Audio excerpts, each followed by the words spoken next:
إزاي تبيع زي هالكس هرموزي؟ الفترة دي ناس كتير، العالم كله تقريبًا، الناس اللي في مجال الmarketing وفي الdigital marketing وفي مجال البيع بيتكلموا عن أليكس هرموزي، وفي الفيديو ده أنا هاوضّح لك إزاي تبيع زي أليكس هرموزي. أليكس هرموزي أنا باتابعه من حوالي 4 سنين، شُفت له فيديو بالصدفة، كنت بابحث بkeyword على اليوتيوب وشُفت له فيديو بالصدفة. ففي الفيديو ده هاتكلم عن جانبين في قصة أو رحلة أليكس هرموزي.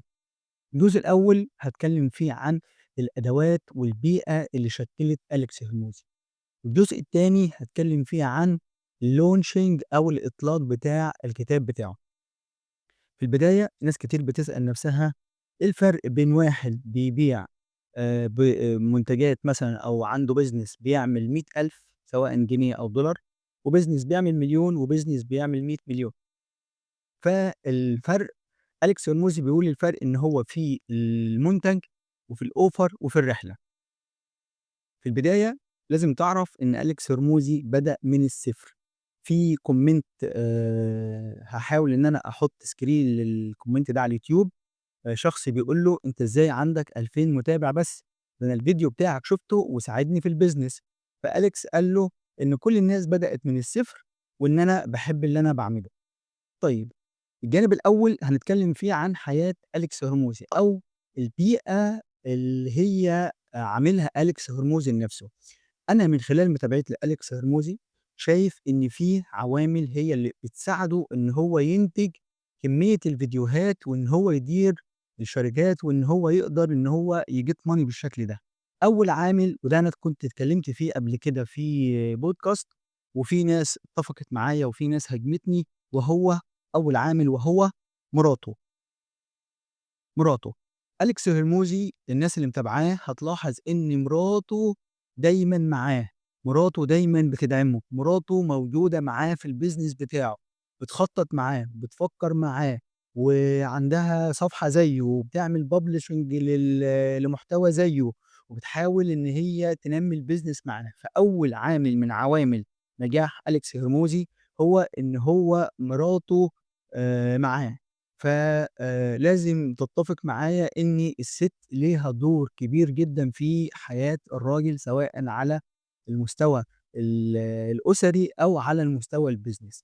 ف اللي أنا حابب أقوله إن هي مراته بتدعمه على المستوى الأسري وعلى المستوى الbusiness. ولكن لو أنت حابب إن أنت تستفيد من الcase بتاعة أليكس هرموزي، ممكن تحاول إن أنت تبني لنفسك بيئة من خلال مراتك إن هي تساعدك إن هي توفّر لك بيئة مناسبة للbusiness بتاعك. تاني حاجة أنا حابب أتكلّم عن أولاده. أليكس هرموزي مش بيكتفي بس إن هو يعلّم الناس وإن هو يعمل مشاريع وإن هو يget money. أليكس هرموزي هتلاقيه دايمًا الناس اللي متابعاه بذكاء، هيلاقي إن هو بيستثمر كمان في أولاده، وبيعلّم أولاده، وبياخد أولاده في الlaunching بتاع الكتاب، وبياخد أولاده في الpodcast بتاعه. يبقى أول حاجة مراته، وتاني حاجة عياله. الراجل ده شايف إني بيحاول يستفيد من إن مراته تبوش ليه، وبيحاول إن هو يinvest كمان في أولاده، إن هو يسيب لهم ثروة مش بس money، إن هو يسيب إن هو العقلية اللي عنده ينقلها كمان لأولاده. تالت حاجة وهي الروتين بتاعه اللي هو بيتشكّل في النوم والأكل. الناس اللي متابعة أليكس هرموزي بذكاء ومتابعين جيدين هيلاقي إن هو في فيديوهاته إن هو عامل لنفسه روتين أو system للنوم. وده بيقوله في فيديوهاته إن هو بينام في أوضة، الأوضة دي ما فيهاش شبابيك، ما فيهاش ضوضاء، بينام في الضلمة، مش بيدخل لها نور، بيفضل نايم لحد ما جسمه يكتفي من ال الراحة، ياخد يعني ياخد راحة كاملة وبعد كده يقوم، مش بيقوم بمنبه. تاني حاجة الأكل، الأكل مش بياكل أي أكل، مش بياكل حاجات fast food، مش بياكل حاجات تضره، عامل لنفسه روتين في الأكل عشان يقدر يزود إنتاجيته. رابع حاجة وهي اللبس. الناس اللي متابعة أليكس هيلاقي إن هو عنده ستايل ثابت في اللبس، يطلع للناس بفانلة حمالات، آسف مش بجلابية، بفانلة حمالات معاها قميص مش عارف اسمه كراهات والّا إيه، المهم فانلة حمالات وشورت، هتلاقي الفانلة عليها اسم الشركة بتاعته، وكاتب عليها اسم الشركة بتاعته، وهتلاقي في بعض الفيديوهات هتلاقي إن هو عنده زي شماعة فيها نفس القميص ده كذا قميص، ونفس التيشيرت ده كذا تيشيرت، ونفس الشورت ده كذا شورت، فهو مش بيقعد يفكّر كل شوية أنا هالبس إيه، مش عامل مثلًا زينا عنده 10 قمصان و10 بدل وهالبس لون إيه على إيه، وهالبس لون والمكان ده هاروحه بلون إيه، والمكان ده باروحه بإيه، والevent ده بإيه، هو أيًا كان رايح إيه، رايح event بيلبسهم، رايح بيشتغل بيلبسهم، بيعمل فيديوهات بيلبسهم. فده بالنسبة لحياته، حياته اللي هي ليها دور كبير في إن هو يشتغل وينتج. الجزء التاني الأدوات. أليكس هرموزي لمّا بدأ من 4 سنين ولحد دلوقتي لو لاحظت هتلاقي إن هو بيستخدم أدوات بسيطة. راجل عنده حد بيصوّره بكاميرا، عنده white board زي دي ولابتوب وترابيزة وبس، مش رايح في الحتّة اللي إحنا رايحين فيها أدوات ومايكات مش عارف بالشكل عامل إزاي وحاجات إيه، وكل شوية قاعد يشتري في حاجات، هو الأدوات بتاعته بسيطة. الأدوات اللي هو بيستخدمها أدوات بسيطة، هو بيinvest في فريق العمل بتاعه اللي بيعمل له مونتاج واللي بيقعد يفكّر معاه، اللي بيعمل له publishing على السوشيال ميديا و بيinvest في الإعلانات. فأليكس هرموزي إيه الأدوات اللي هو بدأ بيها؟ قلم زي ده، سبورة، ترابيزة، والكاميرا أو الموبايل اللي هو بيصوّر بيه. فهو بدأ بأدوات بسيطة وما زال بيستخدمها، ولكن هو في المحتوى شاف إن الاستثمار الحقيقي في المحتوى، لذلك لمّا تيجي تشوف فيديو لأليكس هرموزي هتلاقي إن الفيديو مدته سواء نُص ساعة أو ساعة أو ساعتين أو 3، تلاقي المعلومات اللي أنت بتكتسبها في الفيديو ممكن أقول لك أفضل وفيها قيمة كبيرة عن المعلومات اللي بتروح تاخد كورسات وتدفع فيها فلوس سواء بالمصري أو بالدولار، فهو الأدوات بتاعته هي المحتوى. كمان أليكس هرموزي في الجزء بتاع المحتوى ما كانش في البداية بيعمل مونتاج كبير وemotion وحاجات motion بتتحرك وبتاع، كان بيعمل مونتاج بسيط جدًا، وكان بيحاول إن هو ينتج أكبر قدر من الفيديوهات بأكبر قيمة من المعلومات. بعد كده طوّر من نفسه وطوّر من الteam بتاعه، بدأ إن هو يعمل reels بstyle مختلف عن الناس، بstyle يشد انتباه الناس، لدرجة إن الناس بتوع المونتاج لو بحثت في اليوتيوب هتلاقي الناس بتكتب how to make reels like أليكس هرموزي. يبقى الجزء الأول البيئة اللي هو عايش فيها، هو الراجل بيقول كده في فيديوهاته وفي كورساته إن هو عامل لنفسه بيئة بتساعده على الإنتاج. تاني حاجة الأدوات، بدأ بأدوات بسيطة وما زال محتفظ بالأدوات البسيطة. تالت حاجة وهي المحتوى، المحتوى بتاعه غني والمحتوى بتاعه فيه قيمة كبيرة لدرجة إن أنت هتقول إزاي هو بيقدّم القيمة الكبيرة دي، ده في ناس بتاخد فلوس مش بتقدّم القيمة دي. في المونتاج بدأ بسيط في الأول خالص، وبعد كده بدأ يبقى ليه style معيّن في المونتاج لدرجة إن الناس بتبحث how to make reels أو videos like أليكس هرموزي. طيب نيجي بعد كده لموضوع الlaunching. أليكس هرموزي قعد يستثمر ويinvest في نَفْسه وفي أسرته وفي فريقه وفي المحتوى، لحد ما بقى عنده قاعدة كبيرة من العُملا اللي بيتابعوه واللي هم مستعدين يدفعوا له فلوس، لإن هم شافوا إن هو بيقدّم محتوى بشكل مجاني. بيفكّروا طَب إحنا اللي دفعنا فلوس للراجل ده، إيه المعلومات اللي كُنّا نحصل عليها؟ فنيجي بعد كده لموضوع الlaunching. الlaunching أليكس بدأ موضوع الكتاب فيه 3 خطوات. أول كتاب عمله كان اسمه one million offer. one million offer ده فكرة الكتاب إن هو بيعلّم الناس إزاي يعملوا عروض لا تُقاوم. عمل كتاب one million offer والكتاب كان best seller في أمازون، وكان بيروّج له على القناة بتاعته وعلى الصفحات بتاعته وبالaffiliate. بعد كده دخل في الstep 2 وعمل كتاب تاني اسمه one million lead. يعني أنا دلوقتي كصاحب business عملت عرض تبيعه للناس، فبعد كده عمل الكتاب التاني اللي هو إزاي تجيب العملا المحتملين. الخطوة التالتة عمل الكتاب اللي هو one million money اللي هو 100 آسف 100 مليون money. يبقى الكتاب الأول آسف 100.000.000 عرض ال100.000.000، التاني 100.000.000 lead، التالت 100.000.000 money. يبقى هو عمل تسلسل للoffer اللي إحنا بنسميها الupselling أو الرحلة، إن هو بيبيع حاجة، الحاجة التانية مرتبطة بيها بتكمّلها، والحاجة التالتة مرتبطة بيها بتكمّلها. طيب قبل ما يعمل launching الكتاب، قبل ما يعمل launching للكتاب، بدأ إن هو يعمل محتوى على اليوتيوب وعلى القنوات بتاعته، بيروّج للكتاب وبينوّه للكتاب. قعد شهر كامل يتكلم عن الكتاب، وكان عنده على الإنستجرام 4.000.000 متابع في 4 سنين، وعنده على اليوتيوب 3.600.000، وعنده على التيك توك 1.400.000، وعنده على التويتر حوالي 1.000.000، وعنده على LinkedIn حوالي 1.000.000، وعنده على اللي هو Threads ده مش عارف اسمه إيه، عنده برضه حوالي 1.000.000، وعنده على الفيسبوك حوالي 500.000. فهو كان عنده مصدر ترافيك، كان عنده متابعين، كان عنده ناس عندها ولاء ليه، ناس شافت القيمة بتاعته.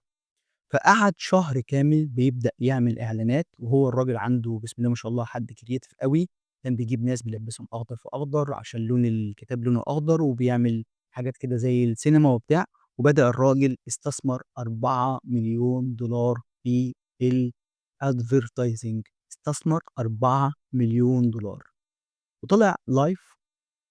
آآ زائد الاستثمار اللي هو عمله في الadvertising، في affiliate، في ناس affiliate، في جيش من الaffiliate بيدعمه عشان ياخد عمولات، في جيش، في ناس تقيلة أنا أعرفهم في الcommunity في الأجانب، كانوا بيدعموا أليكس هرموزي، وكانوا بيروجوا لأليكس هرموزي عن طريق روابط الaffiliate. فالراجل كان عنده حجم الtraffic كبير أوي ده. وبعد كده طلع عمل الlive اللي هو في ناس بتقول إن هو باع ب150.000.000 $، وفي ناس بتقول إن هو باع ب100.000.000 $، الأرقام مش عارفينها قد إيه. في ناس قالت إن هو باع حوالي 3.000.000 نسخة من الكتاب. ولكن اللي أنا عايز أقوله إيه الدروس المستفادة من الlive اللي هو طلعه. أنا شُفت جزء من الlive، شُفته كده سريعًا، عشان أشوف هو إيه الactivity اللي كان بيعملها في الlive. فأول حاجة هو عمل رصيد من الثقة عند الناس. المحتوى اللي هو قدّمه خلال ال4 سنين بنى رصيد من الثقة عند الناس. الرصيد ده خلّى الناس بتقول اللي هو الراجل ده ادّانا كل المعلومات دي وساعدنا، لإن أليكس هرموزي الconcept بتاعه في العُملا، بيختار العُملا إزاي. هو بيقول لك أنا باعمل لك محتوى مجاني لحد ما أنت توصل ل$1,000,000 في الشهر، يكون الbusiness بتاعك بمبيعاته $1,000,000 في الشهر، بعد كده أنا أقدر أستقبلك كعميل. هو مش بيsupport ناس، مش بيساعد ناس الbusiness بتاعهم مش بيحقق $1,000,000 في الشهر. هو بيقول لك أنا بادّيك المحتوى اللي تقدر من خلاله تبني business ب1,000,000$، وبعد كده تعالَ اقعد معانا نشتغل معاك. فأول حاجة الراجل عمل إيه، عمل رصيد، رصيد عند الناس. تاني حاجة الoffer بتاعه كان بيعتمد على الندرة والإلحاح. اللي هو الoffer ده هيخلص، الحق دلوقتي، لو ما اشتريتش دلوقتي الoffer ده هيختفي. لإن أليكس رموزي مش بطبيعته إن هو بيقعد دايمًا يروج لكورسات، هو مش بطبيعته إن هو بيبيع كورسات، هو عنده service، وعنده الكتب، وعنده الbootcamp اللي هو بيعمله. ولكن الناس كانت شايفة إني أنا لو ما اشتريتش دلوقتي الoffer ده بعد كده مش هيبقى موجود، يبقى كان بيشتغل على موضوع الندرة. تالت حاجة هو كان عامل اللي هو العرض لا يقاوم. هو الراجل عامل كتاب كامل عن how to make 100.000.000 offer، إزاي تعمل offer ب100.000.000. أنا شوف سبحان الله، يعني ربنا يعني اللي هو ال السعي بتاعه، أو الطاقة، أو اللي أنا باقول عليها الطاقة المشتعلة اللي هو ربنا حاططها جوّاه، إن هو عامل كتاب بيقول فيه how to make offer ب100.000.000 $، وراح لمّا عمل الlaunching بتاعه وعمل الlive بتاعه، هو سبحان الله باع ب100.000.000 $. فهو الراجل بيعلّم الناس how to make this. فطبيعي هو عنده الconcept اللي يقدر يعمل بيه الoffer القوي الذي لا يقاوم. طيب الoffer كان عبارة عن إيه؟ الoffer ما كانش بس كتاب، هو كان بيبيع الكتاب تقريبًا بحاجة و20$، ولكن الupsell بتاعه كان بيبيع كتاب، كان بيبيع community، كان بيبيع دعم، كان بيبيع أدوات، كان بيبيع اللي هو الcheat sheet والtemplate، كان بيبيع حاجات مكملة للكتاب اللي هي هتساعدك إن أنت تحقق النتيجة دي، لأن هو الbusiness بتاعه قائم على إن هو بيعمل أوفرات تخوّل الناس إن هم يوصلوا للنتيجة دي. فأول حاجة، معلش أنا باحب أكرّر، أول حاجة الراجل كان عنده رصيد عند الناس، عنده متابعين وعنده ناس بتثق فيه وعنده ناس شايفة الراجل ده عنده قيمة. تاني حاجة الندرة، لو ما اشتريتش دلوقتي العرض مش موجود. تالت حاجة الoffer نفسه أصلًا قوي، يعني أنا الoffer قوي، الoffer ب$6000، لكن أنا اللي هو عايز أشتريه، الoffer قوي لإني مش قادر فعلًا أقاومه. رابع حاجة هو الراجل ده هو عادةً ما بيبيعش الproduct، هو بيبيع القصة، يعني هو كان بيتكلّم في رحلة، في قصة، بيعمل storytelling، هو كان بيبيع القصة، بيكلّم الناس في حتّة اللي هو إزاي وثّق رحلته، إزاي بنى منتج على العطاء. لمّا أنا كنت باقول من حوالي من 5 ل3 سنين أنا باساعد الناس وإزاي تبني business عن طريق إن أنت تساعد الناس، الناس كانت شايفة، الناس كانت بتهاجمني وما زالت في ناس بتهاجمني، ولكن هو الراجل ده فعلًا عامل الbusiness بتاعه إن هو يساعد الناس. فهو كان في الlive بتاعه الكلام اللي كان بيستخدمه كان بيحكي قصة بيوضّح فيها للناس إن أنت إزاي تبني business يساعد الناس، إزاي أنا قدرت أساعدك، إزاي توثّق رحلتك. هو كان بيبيع بالقصص أو الstorytelling. دي رابع حاجة. خامس حاجة الدليل أو اللي إحنا بنسميها التستمونيال، قعد يقول اللي هو إيه، شوف فلان عملها، وفلان ده عملها، وفلان ده عملها، وفلان ده عملها. الناس لمّا بتشوف إن في أكتر من شخص قدروا إن هم يعملوا الحاجة دي، فاللي هو أنا ممكن أعملها، أنا ممكن أشتري الoffer ده، أقعد أتعلم وأنا أقدر أعملها. يعني أحمد عملها، أحمد ده عملها اللي هو بالconcept ده. بالأدوات دي، بالبيئة دي، أنا أذكى منّه وأفضل منّه، عندي أدوات أفضل منّه، مش هاقدر أعملها. فهو كان بيركّز على حتّة الtestimonial اللي إحنا بنقول عليها الtestimonial اللي هي الدليل الاجتماعي. سادس حاجة وهي إن هو ما كانش برضه بيتكلّم عن نَفْسه، وكان بيخاطب الناس، بيخلّي القصة عن الناس نَفْسها. إزاي أنت تقدر تعمل كذا، إزاي أنت تقدر تعمل كذا، إزاي أنت تحقق كذا. طيب الخلاصة، أنا هاحاول كده ألخّص الموضوع سريعًا كده. الراجل ده عشان يحقق الكلام ده في البداية وفّر لنَفْسه بيئة تساعده يحقق النتيجة دي.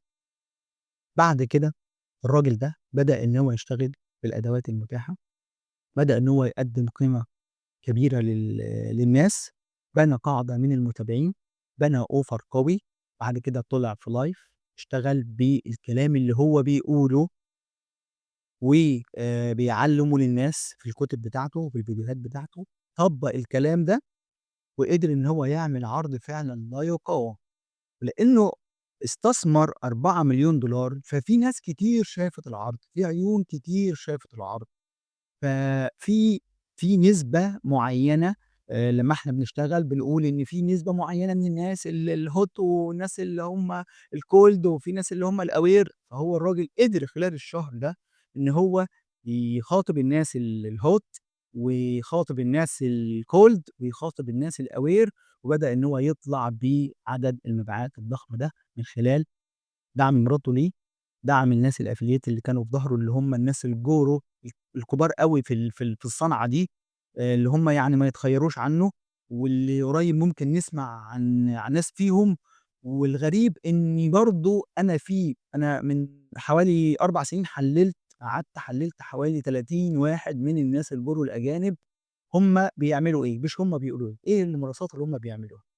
ولقيت إن في حوالي 4 أو 5 أو 3، مش حابب إن أنا أفكّر وأقول أساميهم، في 4 منهم كل واحد عنده سبحان الله عنده نفس الأدوات، مراته معاه بتساعده، مراته بتوفّر له الbusiness بتاعه، عياله بيشتغلوا في الbusiness، هو بيحاول إن هو يبني business مش ليه هو بس، يكمّل مع عياله، الراجل بياكل أكل كويس، الراجل بينام كويس، الراجل بيقدّم قيمة كويسة، الراجل بي بيعمل offer كويس، الراجل ما بيهتمش بإن هو يبني متابعين، الراجل حقيقي، الراجل مش متصنع، الراجل شغال ليه سنين، يعني مع إن ممكن أليكس ليه 4 سنين، أنا بدأت إن أنا أظهر وأشتغل على نفسي أظهر للناس من 3 سنين، ما عملتش 4 فيديوهات في ال3 سنين، لكن هو الراجل اشتغل. هم التانيين نفسهم يوميًا هتلاقي عندهم محتوى، يوميًا بينزّل محتوى على الفيسبوك، يوميًا بينزّل محتوى على اليوتيوب، بالكتير خالص لو يعني في تقصير هينزّل في الأسبوع هينزّل فيديو. طيب اللي أنا عايز أقوله الخلاصة، أنت وأنا وأنت مش محتاجين إن إحنا نعمل زي أليكس هرموز، أنت ممكن تبدأ بأقل متابعين. أنا لمّا كان عندي أقل من 5000 صديق، والله ما كانوا مكمّلين 3000 صديق وما عنديش متابعين، قدرت إن أنا أطلع الbusiness بتاعي وإن أنا أتخلّى عن الوظيفة وإن أنا أقفل شركتي الأولى وأبني الonline business بتاعي. فأنت مش لازم تبقى عندك حجم المتابعين بتاع أليكس هرموزي عشان تروح تعمل launching للكتاب زيه أو تعمل launching لكورس زيه.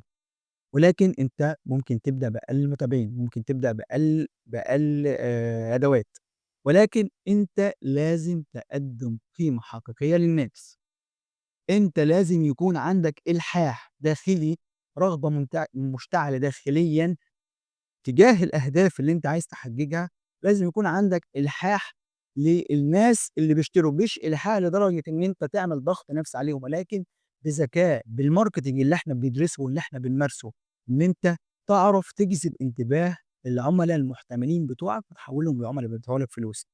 بعد كده لازم يكون عندك offer قوي، offer قوي يشجّع الناس إن هم يدفعوا لك فلوس، ويكونوا هم معتقدين إن الفلوس اللي هو هيدفعها أقل بكتير من القيمة اللي هو هيحصل عليها.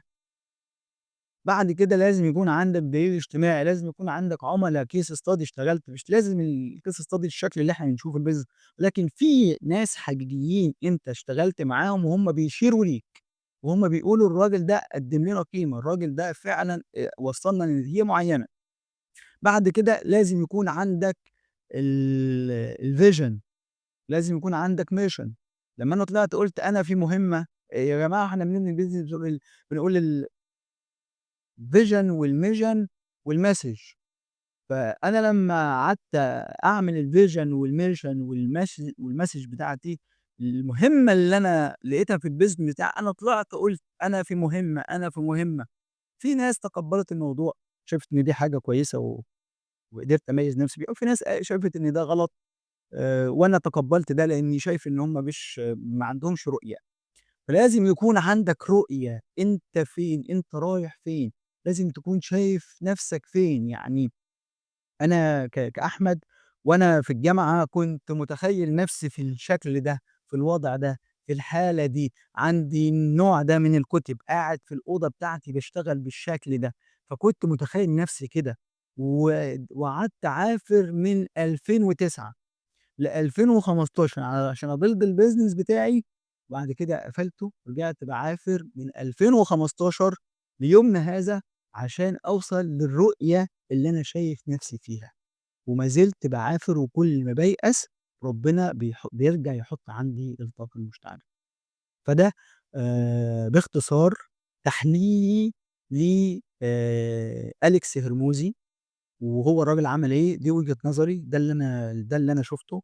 ممكن أنت يكون ليك وجهة نظر تاني، ممكن أنت تحلّل الموضوع بشكل تاني، ولكن أنا لو حد سألني وقال لي how to sell like أليكس هرموزي، هاقول له اعمل الخطوات اللي أنا باقولها لك دي.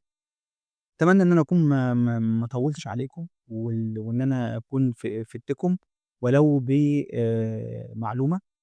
فلو الفيديو ده أنت شُفت إن هو فادك فعلًا، فممكن نعمل سلسلة نتكلّم فيها برضه عن أليكس هرموز، و وأقول لك في مواضيع بالتفصيل، وأحلّل لك الموضوع من جوانب تانية. أنا شُفت الfunnel بتاعته وكنت متابع الfunnel بتاعته، وطبعًا هو الراجل الfunnel بتاعته بسم الله ما شاء الله وحد جامد وعنده فريق جامد، ولكن أنا لو عملت launching لكورس أو كتاب أو الناس اللي هم يعني اللي هم لسه ما عندهمش الكم الهائل ده من المتابعين، مش هنقدر إن إحنا نحجج الresult دي، لإن الfunnel بتاعته أنا شايف إن فيها بعض الأخطاء اللي كانت ممكن لو اتصلّحت كان الconversion بتاعه يزيد. فلو الفيديو ده عجبك فعلًا ف ممكن آآ تقول لي أنت عايز تعرف إيه في الموضوع ده، إيه الأسئلة اللي بتدور في دماغك حوالين الموضوع ده، موضوع الfunnel ده لو مهم بالنسبة لك، فممكن أعمل فيديو تاني للfunnel والسلام عليكم يا أبو عمرو.